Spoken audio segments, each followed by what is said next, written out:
Bonjour, aujourd'hui je vais vous présenter le travail de Véronique Bollac. Quel est ton travail? Je suis responsable du développement pour un organisme communautaire. Pourquoi avoir choisi ce métier? J'ai choisi ce métier parce que je voulais aider les jeunes. Donc, je collecte des fonds pour offrir des activités aux jeunes de mon quartier. Quelles sont les spécificités de ce travail? Par exemple, c'est Dans les études. dans les études. Alors, on n'a pas besoin d'études spécifiques, mais il y a un certificat à l'université que tu peux faire pour t'aider, mais il ne demande pas obligatoirement ce diplôme. Quels sont les talents pour travailler dans ce métier?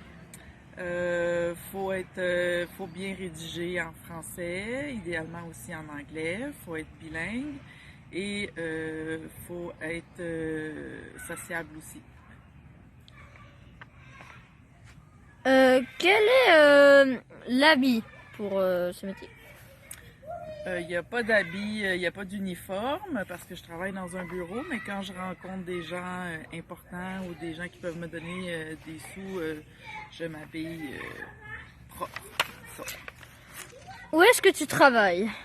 Je travaille, j'ai un bureau dans l'organisme communautaire pour lequel je travaille.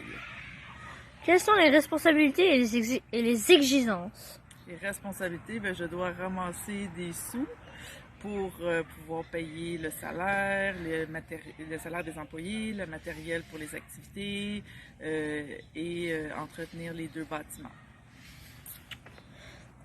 Quels sont les horaires du travail?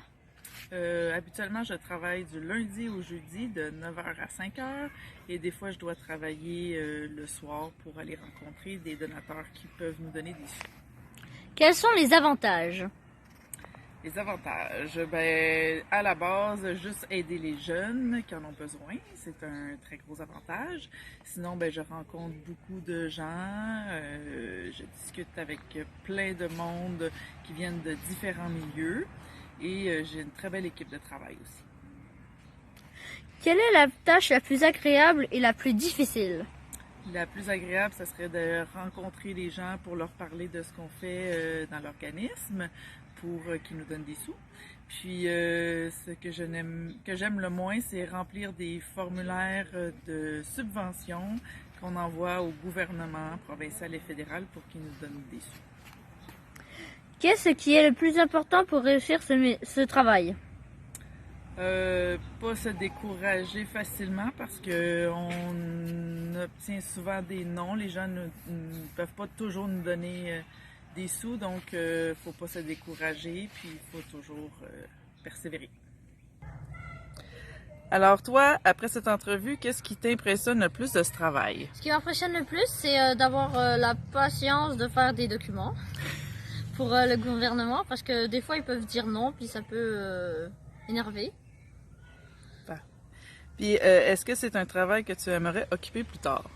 Non, pas vraiment, parce que j'ai pas de patience, puis je serais pas capable de ne pas... si j'aurais pas... Admettons, j'écris une demande au gouvernement, puis qu'il me refuse, ben, je vais pas être content, puis j'ai pas la patience.